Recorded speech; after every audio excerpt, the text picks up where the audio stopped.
creativity was personified by the muses. There were 9 of them. 2 were devoted to poetry. One, the more serious poetry, the epic poets, the more romantic poems. The muses would dance on a certain mountain, Mount Helicon, and this was the connection point. The mountain was up near the heavens, so you could connect to the god Apollo, who was their inspiration. The place was marked with some springs, and one of the springs was particularly important because Pegasus had stomped his foot and had some water start flowing. This is the act of creativity when we can connect to the unseen world, and the flow comes from some source beyond our sight, beyond our understanding. The connection between the human and nature, the inspiration from sources beyond ourselves. Now, Pegasus had a story of his own, kind of a horrific beginning. When Perseus slayed the monster, Medusa, Pegasus was born from the neck of the slain beast. Pegasus then was this creature that could fly, a beautiful, huge horse that could fly, usually a white stallion in depictions. The very unlikely thing is often seen as a symbol of creativity. After all, a horse is too heavy to fly. It's something that cannot happen except in the imagination. It is a mythical creature. So we can go some places in our wondering that we might not be able to go physically. The connection between Pegasus and the muses is the connection between ourselves as thinkers, that is the human part, the rational, the intellect, and ourselves as creatures. The physicality, the wisdom of the body that comes forward and helps us know things that are beyond our knowing.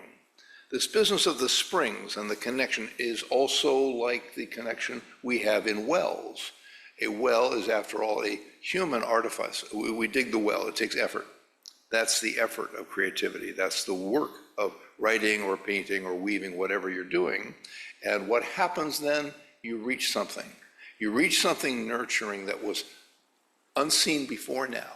That is what the gift will do, the bridging between the ordinary and the profound, the daily and the transcendent. The great smithy gods were involved. Hermes was helped, had certain slippers, the sandals with wings on them, which he gave to Perseus when he was facing the monster.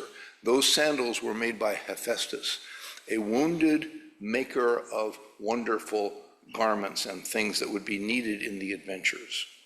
That is the symbol in mythology for the fabrication of something, the making of something new. In the Celtic tradition, it was the great goddess Brigid. She was the patron of the springs and the artisans. In both cases, something is coming into being, and she is one of the smithy gods. So we're celebrating the makers today. And to paraphrase a great Chinese philosopher, Zhuangzi, we're going to try speaking some reckless words, and we encourage you to listen recklessly.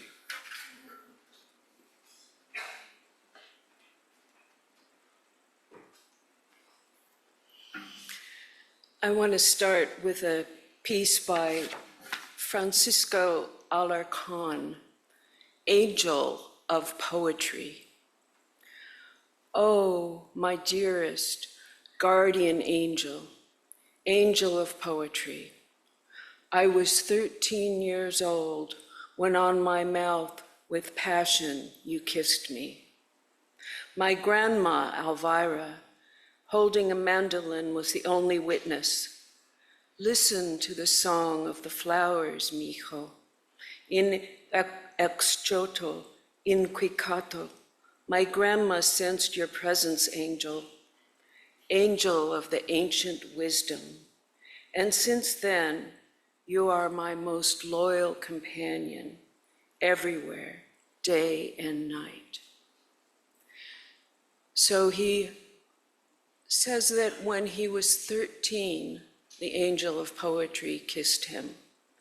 And since then, she is his loyal companion.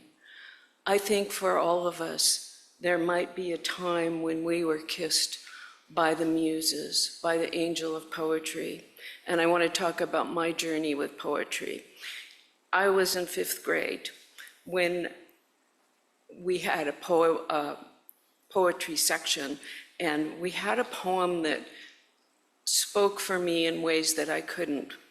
And this was a poem by Thomas Hood titled, I Remember, I Remember. I remember the house where I was born, the little window where the sun came peeping in at morn. He never came a wink too soon, nor brought too long a day. But now, I often wish the night had borne my breath away. I remember where I used to swing and thought the air must rush as fresh to swallows on the wing. My spirit flew in feathers then, that is so heavy now. I remember the fir trees dark and high. I used to think their slender tops were pressed against the sky. It was a childish ignorance, but now 'tis little joy to know I'm farther off from heaven than when I was a boy.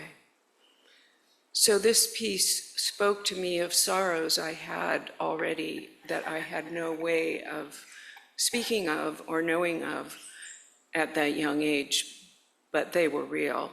I had been adopted when I was 10, and something in this piece struck me to the point where I memorized it and kept it with me.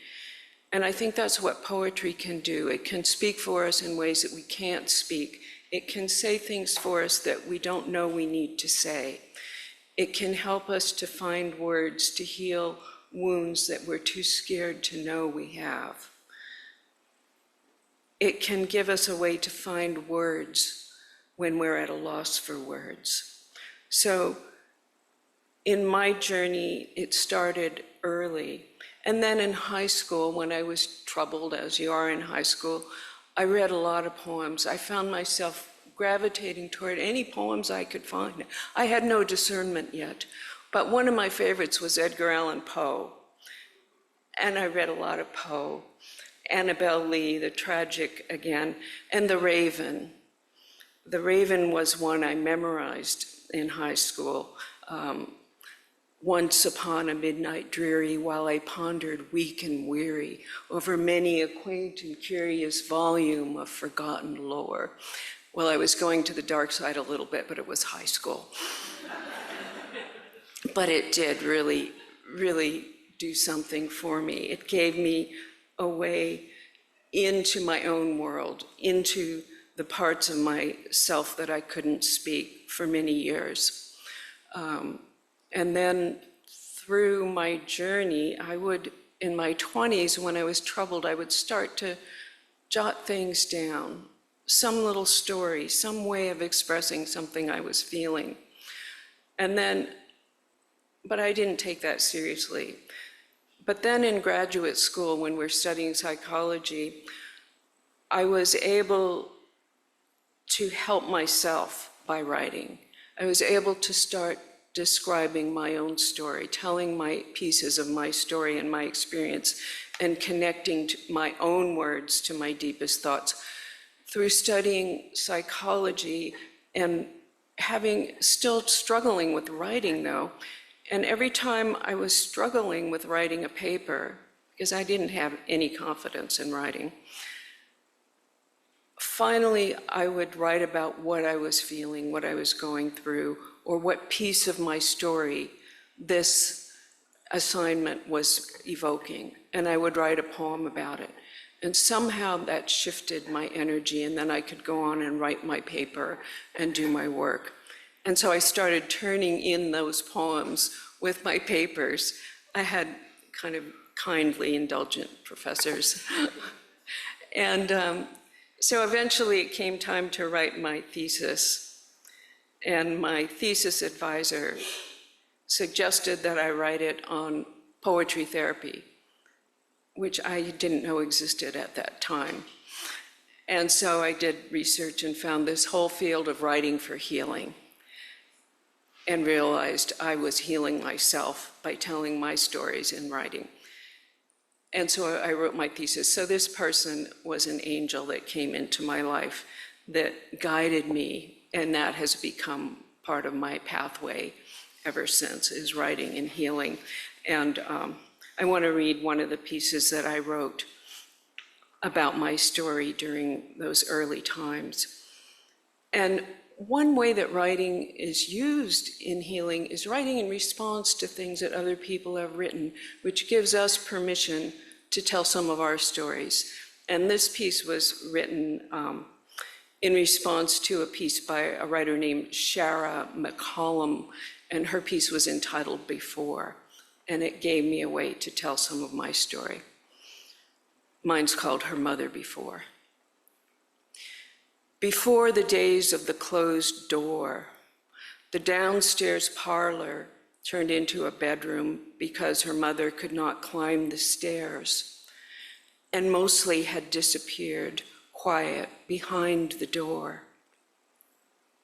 Except one time she came all the way out to the barn in her tailored green bathrobe, still tall and statuesque. She came all the way out and climbed up the barn stairway that no longer had a rail. Propelled by her remaining fierce motherhood, she climbed to the remains of the second floor to yell her children down from their precarious hideaway, to underscore with her own risk that they should never go up there again. Before the Catholic school in South Carolina, where the nurses were nuns that did not talk, mommy quiet in her bed, before leaving her the last time, before the linoleum hallways of little rooms with other girls, like her little room with a window that looked out on the lawn, and on the sunny days, the leaf rakers were leaning slowly on their rakes, looked out the window onto the past, onto the days before, when there was her mother, with her hair piled up in dark braids, wearing the stylish white sheath with tiny flecks of red thread in the fabric that made it look like it was sprinkled all over with red rice. There she was on her birthday having lobster, with a bib around her neck, her children laughing and their father proud, holding his youngest daughter, who was sitting in awe, memorizing her beautiful mommy, the length of her fingers holding the fork. That was written a long time ago. But it was a way of gathering some of my story that felt chaotic and reclaiming all of the people who I'd been. Lucille Clifton talks about poetry and what it's for. She says, poetry is a way of trying to express something that is very difficult to express. And it's a way of trying to come to peace with the world. Poetry, you come to poetry not out of what you know, but out of what you wonder. And everyone wonders something differently and in different times. So it's about questions, and I didn't know this at the time, but that's what I was doing in writing. I was asking questions, and I was listening to the answers in me that I hadn't heard before. And this is a capacity that we all have in us. And this is some of what I learned in writing for healing. And I do think it's a natural capacity, and we all have this ability to heal from hearing poetry, from hearing things spoken, from a favorite poem, from something from long ago that comes to us, something new we discover, where we are in a world that's rich with poetry, so take advantage of it. And I just want to close by another piece that I wrote. And this is called Survivors. A twisted and gnarled sycamore by the creek, with exposed roots, twisting and grasping around a pile of rocks, the soil long since washed away, and its trunk bent over and gnashed wide, an old wound from years of enduring the beating, pounding of winter floods. But oh, this tree thrives. Its branches spread wide in the sunshine. The tips of its roots reach into the cool water in its exquisite beauty, accepting life's gifts. I too am like that sycamore, gnarled inside by life's blows.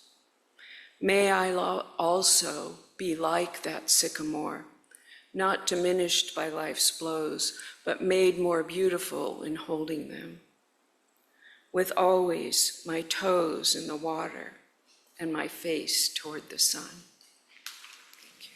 And that tree is at the Botanic Garden by the creek.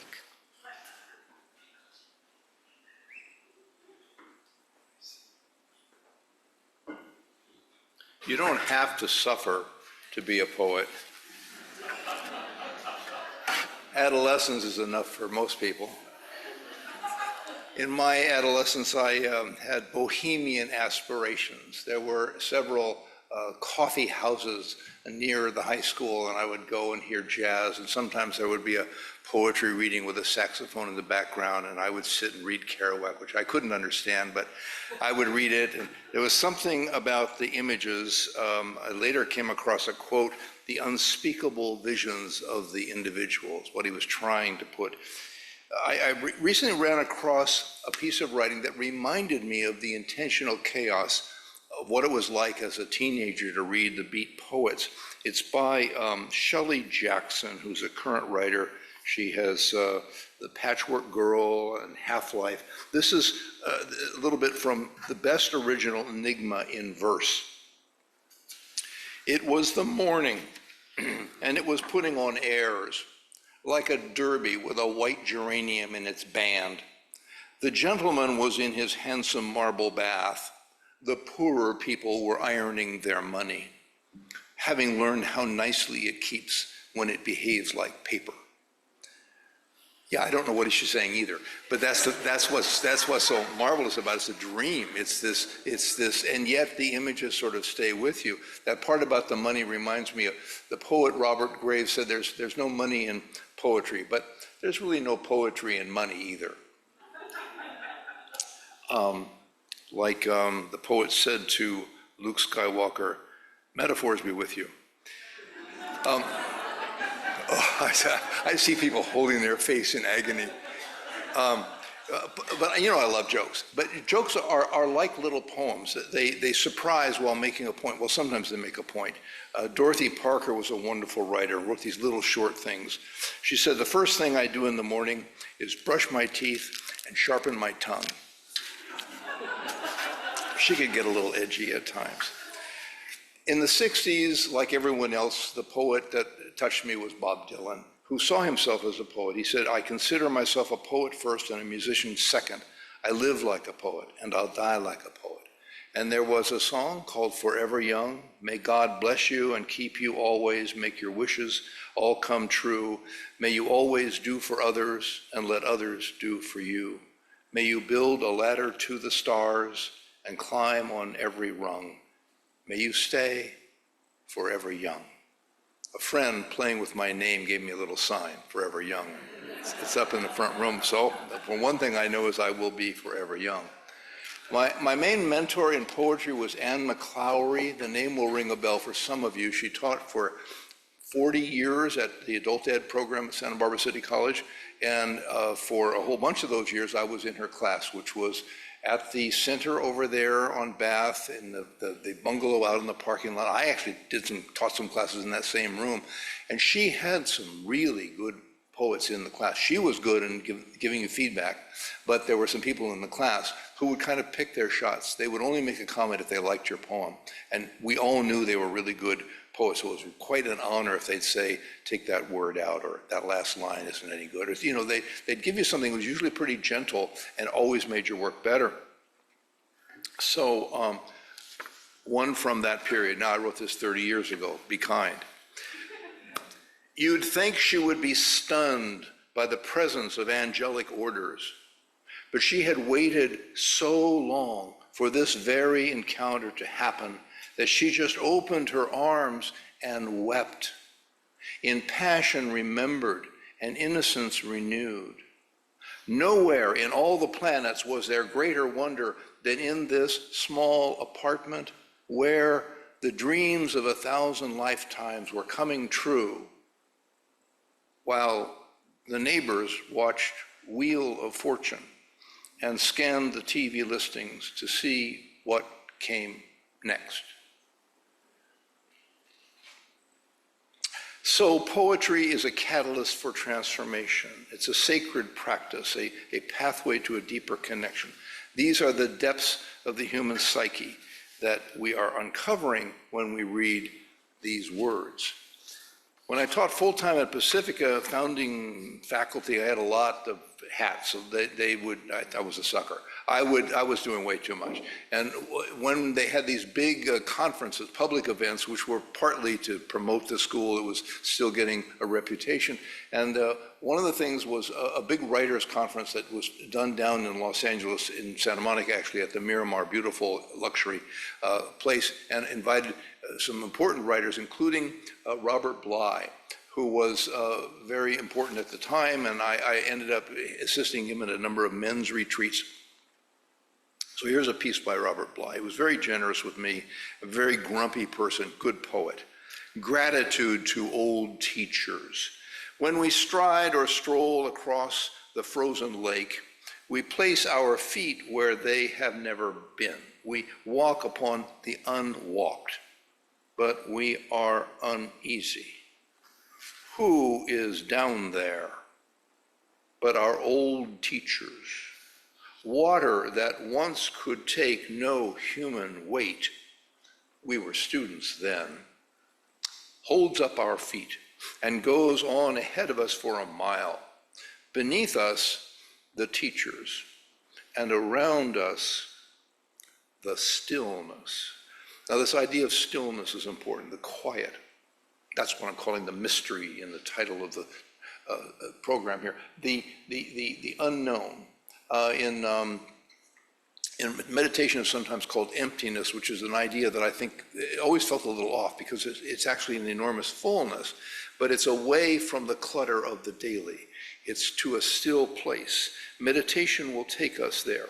Prayer will take us there. Poetry will take us there. Carl Sandburg said, poetry is an echo asking a shadow to dance. Emily Dickinson said, if I feel as if the top of my head were taken off, I know it is poetry. Another one of the writers that Pacifica brought and I got to hang out with was Allen Ginsberg, kind of a return to the beat interest of my adolescence. And I learned something important from Allen Ginsberg, that something's going on all the time. Well, he was very interested in Eastern meditation, and when you're meditating, you try to calm the mind, but things are going on. He said, but as a writer, pay attention. Notice what you notice. Catch yourself thinking. And then observe what is vivid. There's a sort of flow, daydreamy kind of, there's something going on all the time. And then the vivid parts, and he said they would be self-selecting, write them down. That's it. He said, Ann and I were both in these workshops. Ann got a great honor. He liked one of the pieces. She volunteered, and a few people got to sort of work with him in this workshop setting. And he was trying to make a point about how poetry was a little like the blues, often a little tinge of sadness. And he took one of her poems and then sang it, put it to, as a blues piece. One quote from Allen Ginsberg, poetry is the one place where people can speak their original human mind. It is the outlet for people to say in public what is known in private. Others will measure their visions by what poets see. And a little bit of a poem from him, a line really. Well, I'm here, While I'm here, I'll do the work. And what's the work? To ease the pain of living. A quote, not from a poet. I was reading the dictionary. I thought it was a poem about everything. Oh, that's Stephen Wright. He writes these very strange jokes. What sound does a Japanese poet make when they sneeze? Haiku. I'll get back to the serious part here. I'm in trouble. Seems to me that poems are brief reports of peak experience, that poets write not so much from what they know as what they're trying to know. Here is the ineffable mystery of existence, that there is so much more going on, and we can almost touch it. And if someone will take the time to open and ponder and find the words, there's a gift, there's a little doorway to the ineffable mysteries of experience. So for me, reading poetry is a spiritual practice to get in touch with something larger than ourselves. And even if you're a total materialist, some of these pieces have references to transcendent things, but you don't have to be into supernatural beliefs or anything. This is taking us to mysteries, mysteries that we know, mysteries that come to us in the night, come to us in daydreams, come to us on nature walks. It's not only a dream and a vision, poet Audre Lorde says. It is the skeleton architecture of our lives. It lays the foundations for a future of change, a bridge across our fears of what has never been before. And Robert Penn Warren, famous theorist of poetry, the poem is a little myth of our capacity of making life meaningful. And in the end, the poem is not a thing we see. It is rather a light by which we may see. And what we see is life. So, what to do with these thoughts? What is the action step here? What do you take away? What am I suggesting? I am suggesting that you add poetry to whatever your regular spiritual practice is. Whatever you do already deepens a little if you will also read poetry as if it is scripture. And maybe it is in a secular, sacred sort of way. So whatever else you do, meditate, journaling, reflecting on your dreams, knitting. I've added that recently to my list. Crochet, other forms of needlework, embroidery. This actually takes you into, we have somebody in our midst, a knitting mystic in our midst. Gardening, yoga, nature walks. What do? Dancing. Add some time for poetry. There are two places, so you don't even have to go choose or search. There's something called Poetry Daily and another one called Poem a Day. You just subscribe for free. They send you an email, each one poem a day, and you can ponder that. That's the first main action point I want to suggest. And the second one isn't for everyone, but if you write, consider a practice of regular poetic writing. Including periods of spontaneous stream of consciousness expression, the kind of thing that Allen Ginsberg was talking about, where you just pay attention to what you're noticing and write some of it down and then select. Consider letting yourself be a portal for the mythopoetic perspective. That's the fancy word, mythopoetic. We are creating reality when we open ourselves to this perspective. It emerges from unseen dimensions. To use a baseball metaphor of all things, a poet is less of a pitcher than a catcher. You're receiving something that is already there. Devotion, whether you call your daily reflection that or not, it's a form of spiritual expression. It can be commitment to a cause. An artist's dedication to their craft is a form of worship, if you think about it. The creative work can be exciting. It's great to produce something that you could read or publish if you wanted, but the deeper reward is a pull toward illumination. Some creators are aware that they are evoking the sacred as they immerse themselves in soulful expression. So, be open to the dream world. In addition to the visions that come in the night and the rich daydreams that arrive unbidden as we go about our business, See if you can find ways to receive the poetic.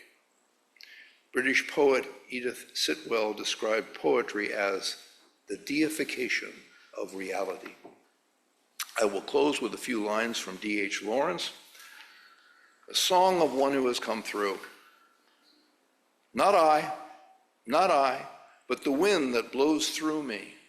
A fine wind is blowing the new direction of time. If only I let it bear me, carry me, if only it carry me, if only I am sensitive, subtle, oh, delicate, a winged gift. If only, most lovely of all, if only I yield myself and am borrowed by the fine, fine wind that takes its course through the chaos of the world. Oh, for the wonder that bubbles into my soul. I would be a good fountain, a good wellhead, would blur no whisper, spoil no expression. What is the knocking? What is the knocking at the door in the night? Is it someone that wants to do us harm? No, it is the three strange angels. Admit them.